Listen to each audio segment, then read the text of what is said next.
and welcome back. You've joined Beyond Gardens Live. It's an original program in Perth, and it's one in which we talk to you direct, or you talk to us direct. There are many ways that you can do it. Can I give you the phone number, first of all? It is 6468 5994, or you can email us, tv@beyondgardens.com.au. Many people have done this already, so we do actually have a swag of emails in front of us. And if you've just joined us, by the way, can I introduce John McWilliams and Gary Heddy, and my name's John Colwell, and we're here at your service. Let's get straight to the emails, John. Straight into the thick of the emails here. We've got a wonderful supporter here. So Karen, you're getting a Christmas card, I can definitely guarantee, because you've written, "Congratulations on this innovative idea of an interactive garden show with purely local content." So thanks very much. Yeah, absolutely. Yes, okay. Thanks, Karen. Karen made the decision some time ago that anything new she planted in her garden would be food producing. So again, she's got my certain tick of approval here. She's got a very large block, 800 square metres, located in Maddington. She's got plenty of space, but not an unlimited financial budget, which we can all appreciate there. I'm interested in planting native food producers that are mostly suited to her soil type, which would be basically sand, and also the soil that requires less water and nutrients added to the existing soil. Could you please name some suitable plants and where they can be obtained? Well, that's a fairly broad, open-ended question. Yeah, just as a dweller of the Maddington region, can I tell you that sometimes it's sand and sometimes it's brick making material. Yes, yeah, so there's a little bit of either. Yep. But it's a great question from our point of view, because it lets us point out that we do run a series of free workshops, and one of them is Bush Foods in Your Backyard with our specialist presenter, Steve McCabe. You will see Steve featured on the panel a little bit later in this series. And I don't really know where to start. Look, I've got a picture of mediumberry just to give you some indication. And you can see that mediumberry is one of those lovely native plants. It's not a West Australian native plant, I hasten to add, but it's highly ornamental, and it has these great looking berries on it, which are wonderfully tasty. Can we get that picture up, or are we having trouble with that? Is it my fault? It's wonderful. There's a lot of technical stuff going on here. We don't see, there we go. Okay, beautiful. So that's the flowers of mediumberry. Now, folks in the control room, don't panic. I'm going to change picture on you, and we'll get up to the berries, which are there. There we go. Isn't that wonderful? Now, mediumberry is one of those shrubs that, it's highly ornamental, isn't it? Well, very ornamental, and this is where foodscaping can certainly come into it. They are now being sold, a hybridised version is now being sold as an ornamental variety that produces minimal berries, but it's grown for the colour, the red or the copper tinge to the tips of the new growth. But if you want the fruit, you certainly need to go for the true mediumberry. Yeah, maybe we'll sort of hold this question off and give you a rapid answer now, and then Steve can come in a little bit later on. But I happen to know that Gary has growing outside the front of his place a plant called dysentery bush. Isn't that wonderful? That makes you want to go there, doesn't it? I'm actually not quite sure whether it actually causes dysentery or fixes dysentery. But, well, having eaten some, it didn't cause, so I think we're all right. I was very careful about how many I had, but there's a lot of bush food out there in the southwest. It's a real hot spot for it, and that's why we're doing the bush food thing. And because you're in that area, we've got a workshop coming up in Harrisdale in mid-May, so you may want to come to that, because they'll be talking about foodscaping and bush food. Details a little bit later. Okay, we've got some people waiting patiently on the phone, so thanks very much for waiting. We need to get onto those. Hello, can I say hello? Welcome to the program. Good evening. Oh, good evening. Who am I talking to? My name is Christine, and I live in Pinjarra. Well, hello, Christine, and welcome to the program. Thank you very much.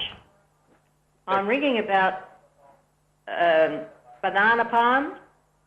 I have one, and it also had 6 young ones.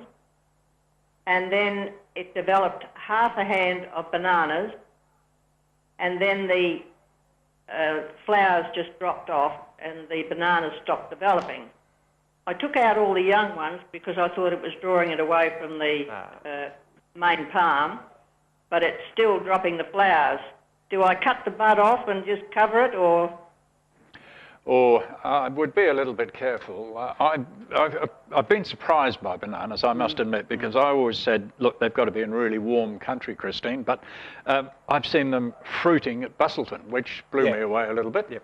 So it is a matter commercially. I can tell you that when they have you have one major stem of the banana, the world's largest herb, I'm told, because it's got nothing woody about it at all. But you have one major stem, and then it throws up these pups. Now, when they grow them commercially, they only ever have the one major stem, let it fruit, and then select one pup and let that come up. So thin the pups out, the side shoots down to one. Give it a good mulch. Keep it in a warm position. And then go inside and have a cup of tea. And Christine, I feel your pain because mine did exactly the same, and I'm just north of Mandurah, so I'm suspecting it was a seasonal change that took the banana by surprise, and definitely in our environment, because I'm basically on the same line as you, that we have to only allow one pup to go through because they just cannot produce quick enough to have too many hands. Okay.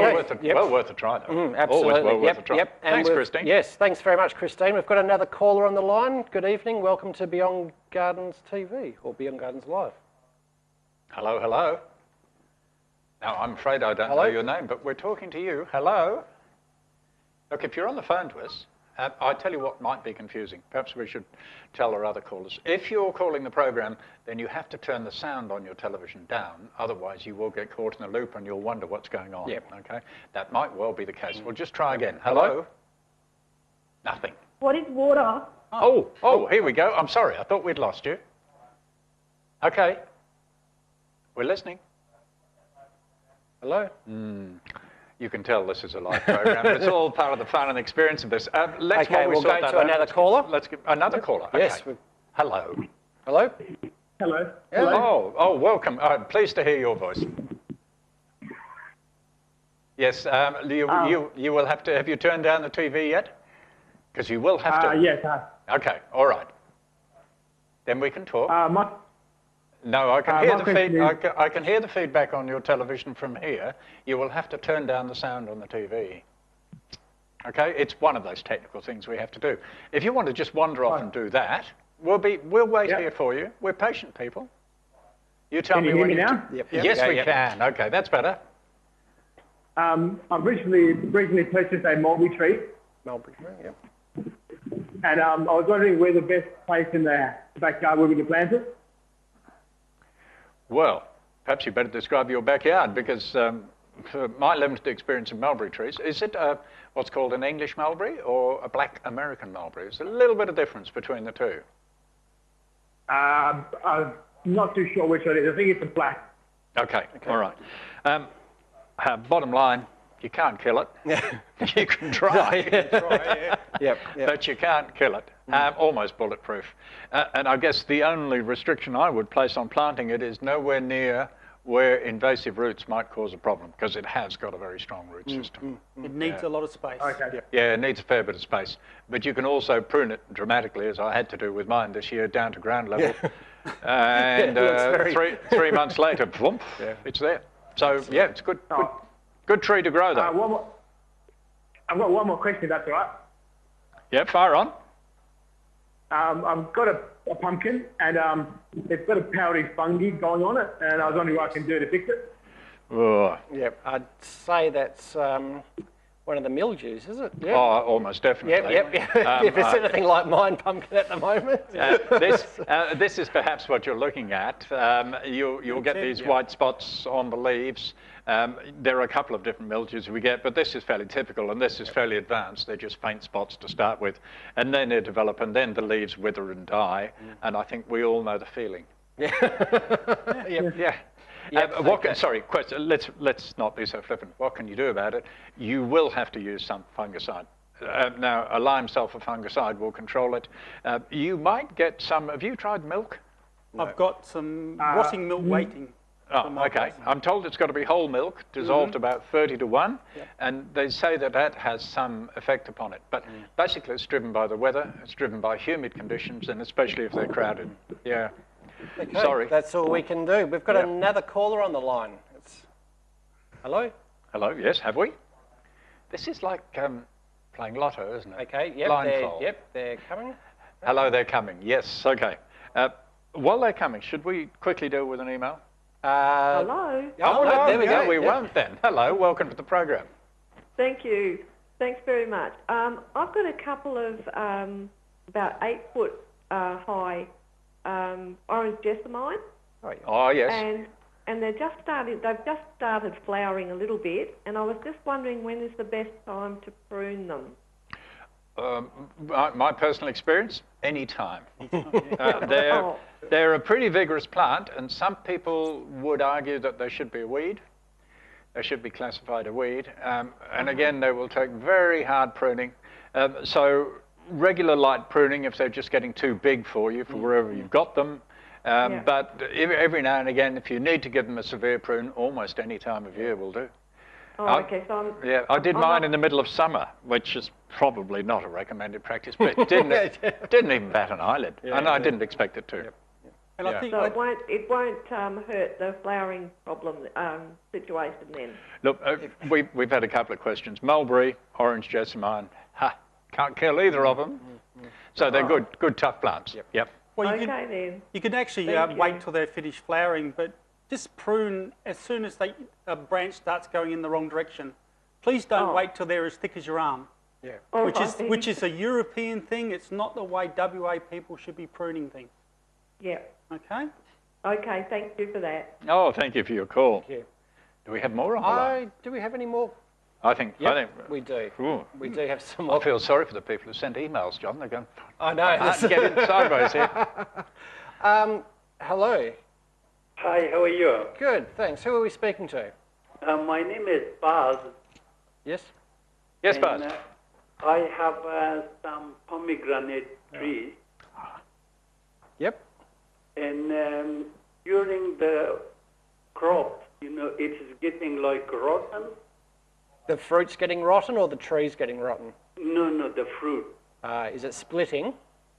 Yeah, not splitting inside when you pack it, and then inside it is get rotten. The color is changing. Like the original color is red and pinkish, but the rotten one get like a zinky color, yellowish.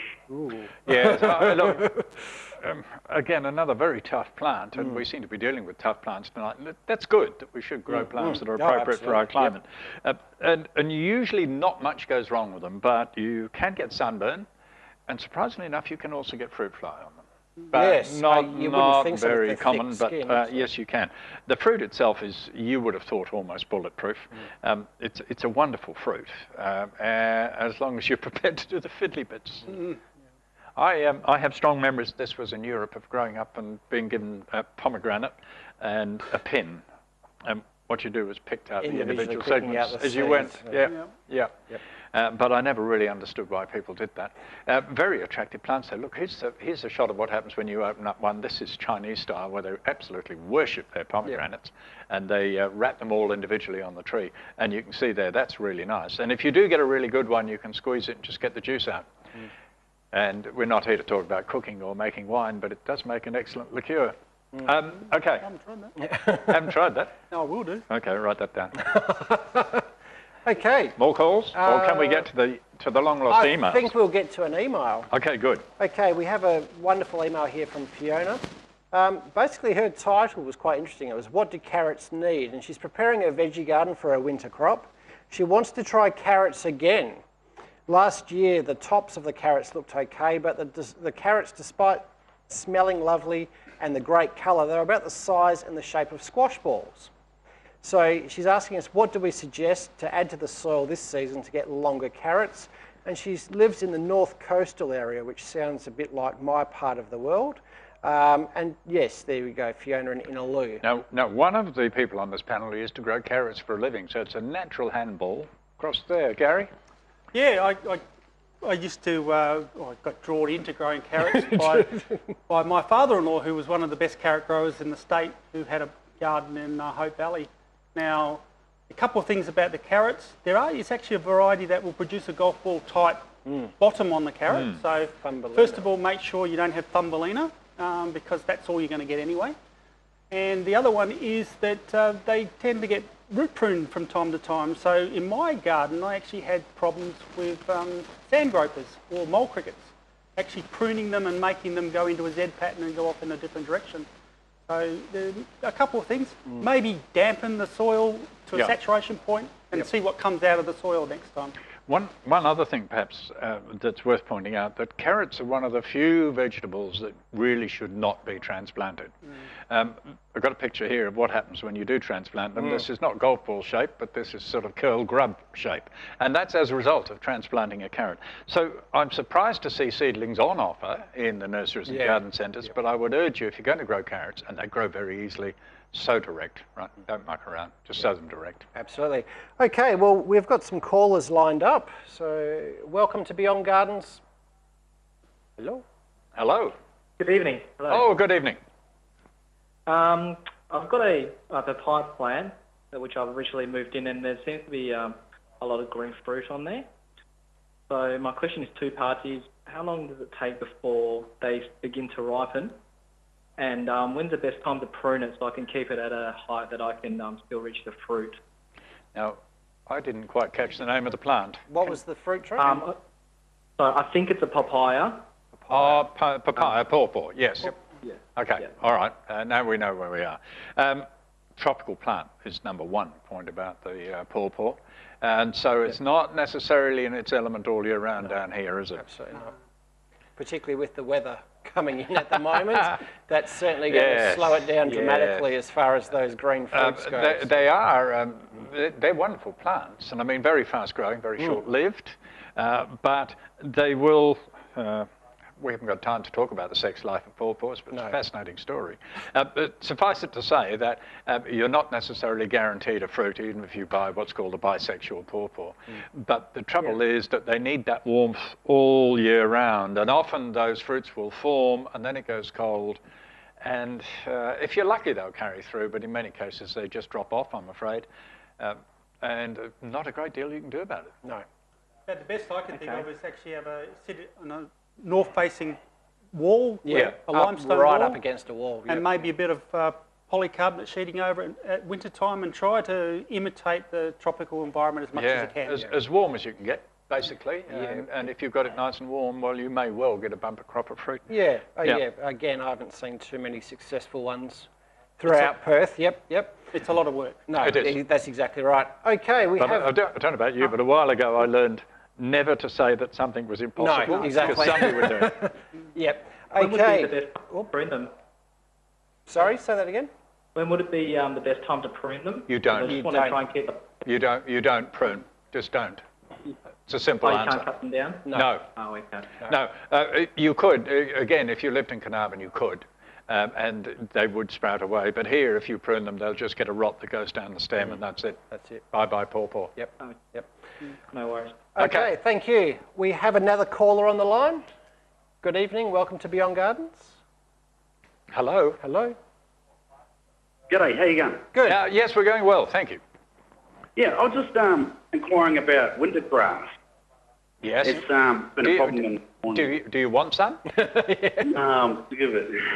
No, I just don't know how to identify it, because it's got long runners on it.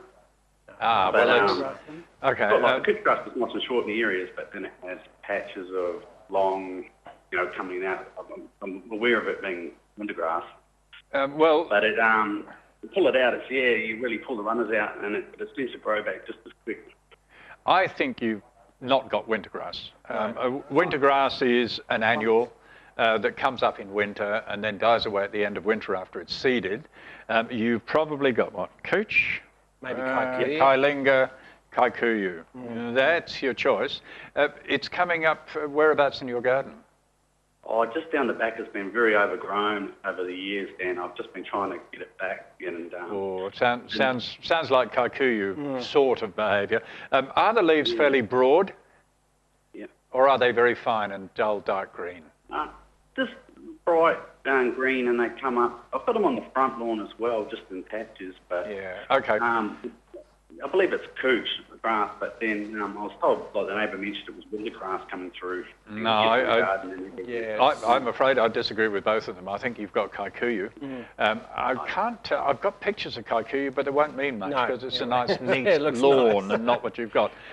So if it's Kikuyu, it can be controlled, and you would use the weed killer that we have available to us. There's only one, really, one with glyphosate as the active ingredient.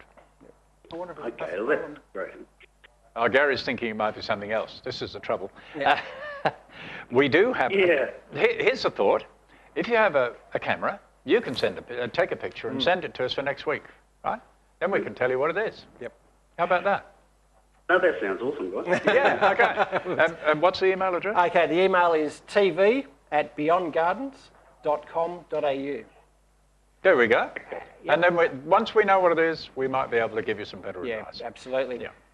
Okay. Thanks for your help. Okay, thank you. And we have another caller. Everyone's run inside now that it's raining and making some phone calls, so it's very encouraging. Still listening to the rain on the roof. Yep. Hey, could we see the radar again, guys? Yeah. I don't want much. Just the radar again. Oh, look. No, up a bit. Yep, there's the radar coming through. Can't see Yep, it. Coming through. Coming through? Slowly coming through. Yeah. Yep. Oh, about 10 minutes away. Okay. It's raining at my But I heard place. the program. Yes. Yep, okay. Just when we finish, will be time for the rain to come. We have another call. Yes. Caller, are you there? Or are you getting rain? Yeah, I'm here. Oh, hello. Welcome. Hello. My name's Patricia. Hello, Patricia. How do you grow an orange tree? No, How do you go orange tree? How do we go orange trees? How do we grow orange trees? Yeah. Yep. Thanks, Patricia. Yeah, sorry. How do we answer that briefly? People write books on this, Patricia, and then they write books on what goes wrong when you try to grow an orange tree. So I'm not quite sure where we start with this one, but let's just drop back. Soil improvement? Yep, absolutely. We need to improve the soil. So about 10% organic matter, and dig that into the top 30 centimetres of the soil. By doing that, you're certainly encouraging the water and the nutrient holding capacity for the feeder roots, and also adding a fine clay or a clay to the sandy soils, if you're on sandy soils, will certainly help retain the water and the nutrients as well.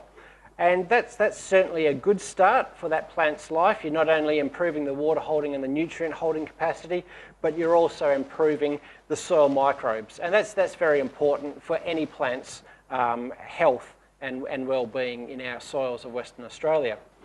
And then basically, pick an orange tree that you like. Yep. You can even grow them in pots or even in containers, and that's a nice little courtyard photograph there that we've got there. Plant it. Make sure if you are on the sandy soils where it does dry out very quickly, or if you're in a soil that will dry out very quickly, create that shallow dish to harvest any of this fantastic rain that we're getting. And then mulch with a water-wise mulch, which is certainly a subject that we can go on and on for more than an hour, but you need to use a rough, coarse, irregular mulch, and that will certainly retain that moisture. And given the smaller blocks these days, I quite like them in that big, wide barrel type absolutely. pot. Yep. And don't forget how beautiful they are at smell when the blossoms come out. So somewhere near the door, always nice. Yep. Tell you what we'll do, and I think we'll do it next week. Better write a note down, and we might just talk about growing fruit trees in pots. There's a lot of interest. It will be in a future program anyway. Absolutely. Now, I'm desperate to get to these poor people who've emailed us. We've still got some calls. Still got some calls. Yes. Okay. We better be very quick. Okay. That's helped you, Patricia. Okay. And the next caller, are you there? Hello, come in number 6. No? I've got a couple of calls? Yep, hello. Look, if you're on the line, just say hello. Hello. Yes. Hello, yes, there we go. we're talking to you. Hello. Fine, thank you. We're looking at putting in a new lawn, and we're looking at putting in still water. We're wondering what you think about the subsurface irrigation. Ooh, for those not familiar with subsurface irrigation, this is watering the lawn from underneath with some special equipment. And there are some problems associated with it. When it works really well, but there are some problems associated with it, and they're primarily to do with your water source and also with root prevention, preventing the roots from getting back into the irrigation pipe that's buried underneath. Are you intending to water from scheme water? Yes. In that case, it's going to cost you an extra $600 to buy the valve you need to buy, $600 for a plumber to put it in, and $200 for an annual inspection afterwards. You still keen on it? Less so. Yes, well, you get the drift. It's okay. It's from that perspective, it's not very good. Now, if you were using grey water, you could avoid many of those expenses. But I I don't know, it's difficult. The technology is improving all the time. I think it's only a matter of time, a relatively short time, before we get a system that is foolproof for sub-irrigation. But at the moment, personally, not happy widely recommending it. Well, I'll speak on it because I actually got it. Yep. So, and I've had it. My system's on bore, so I don't have to buy all these filters and things. So, and the interesting part about this, when I went to the inline drip, which is the stuff that goes under the lawn or onto your garden beds, I went from 6 solenoid changes to 1. So I can water my whole 700 metre block in 1 valve change. So it can be good, and mine's 9 years old now and it's still working. So whether I'm either lucky or what, you've got that option for sure. But the problem, of course, is if you've got a dog, which is my current problem, and he likes to pee on the lawn, you've got nothing to water the pee through. So don't need to worry about that. Now, I've been saying I'd love to get to these emails. Let's do a couple of emails quickly. Absolutely. Okay, we've wrapped up a couple of emails. We'll certainly cover them off. Graham, your email hopefully has been answered with the ants in the lawn, largely because if you're getting ants in the lawn, that's a sure sign of water repellent soils. Non-wettability. And non-wettability. Okay, another one here from Jessica.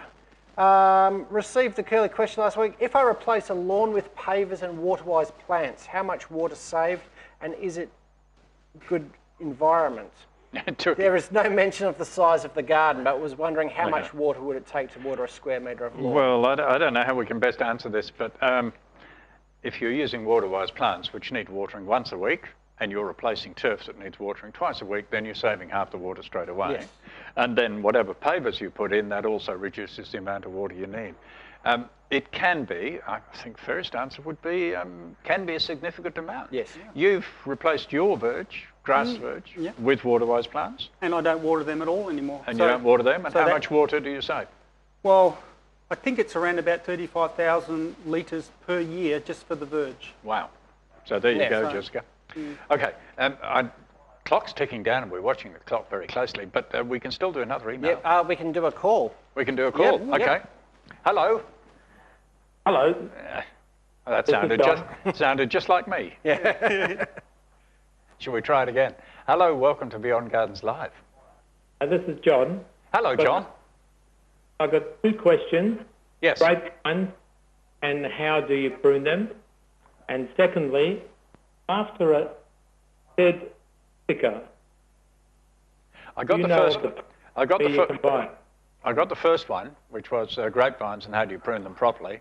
And can I say, maybe we'd better do a special program on that closer to the time, which is mid-August, mid to the end of August. It's very complicated. And the second part of the question I didn't get clearly. John, can you just give us that second part again? It's called the Green Magnifica. Oh, Greenstead Magnifica, is it? I say this because your voice is actually cutting out. It's a conifer, it's a standard conifer, is it? Is that what we're talking about? Yeah, okay. And what do you want to do to it? I'd like to buy one, but yeah, are they for sale? The nursery that used to specialise in producing them has gone out of business. So I'm not sure that they are available. We might have to take that one on notice, John. Yeah. Yeah, off the top of my head, I don't know. Yeah, because they're actually grafted, so it takes a bit of specialist growth. Absolutely. We should probably mention some of our upcoming workshops. We should. Yep. I'll find a little picture to illustrate that if I'm lucky. Rapidly run out of time tonight. Have we got that up? There we go. Yep. Coming up tomorrow night, you're going to be busy, but it's booked out. Sorry, folks. Yeah, we've actually got, 182 people booked for that workshop, so that's going to be a very full event. All these workshops, by the way, are free, but you do have to book on our website. Sunday is not so much a workshop as an open heritage day at Wanneroo. At Cogman House, which is on Ocean Reef Road, just off Wanneroo Road is the easiest way to get there, and we'll actually be doing some live demonstrations of soil improvement, mulching, irrigation in the veggie patch. Okay. They've got a fantastic heritage And I'll bring veggie along patch. a few unusual veggies. We can add to that as well. Melville, next Tuesday night is the workshop at Piney Lakes, and I think there's still room for that one. Yeah, and that's the lovely Penny. She runs a tight ship there, so she's a lovely lady. Harrisdale, you mentioned, it's a bush food one, I think, isn't it? Yeah. Harrisdale? Harrisdale's a mix. We're going to talk about bioscaping, foodscaping, and water-wise gardening for that region. So that's the thing about what we do. When we're in an area, we're talking about that specific area on how to do it properly. The West Australian way, not the Eastern State way. And the last one that we'll show, although we have a lot more on the website, which is beyondgardens.com, is Morley on Friday. And that's a daytime one. And that's, is it? Yeah. Better cancel all daytime events. Friday the 17th of May. So they're have I got the dates wrong? No. Okay. No, you get me worried. Giving people the day and the date. So. All right. And time's ticking down, isn't it? It Amazing is. how quickly it goes. We should mention just very quickly that this program is made possible by the sponsorship of Beyond Gardens Live, by the Water Corporation, by the City of Mandurah, by the City of Stirling and the City of Swan, and we do appreciate that. So there we go. But this has been an interesting experiment in television. I'm delighted that you could take part in it with us, Beyond Gardens Live. And it's not just this week. We're going to be back next week. In fact, I think we're doing 9 weeks in this series. Is that right? Yep. 9 weeks in this series. So if you couldn't get through tonight, and I'm sorry we didn't get to answer all the emails, then you can in the future make a note of these for next week. Same time next week. Telephone number, first of all, is 6468 5994, and the email address is tv@beyondgardens.com.au.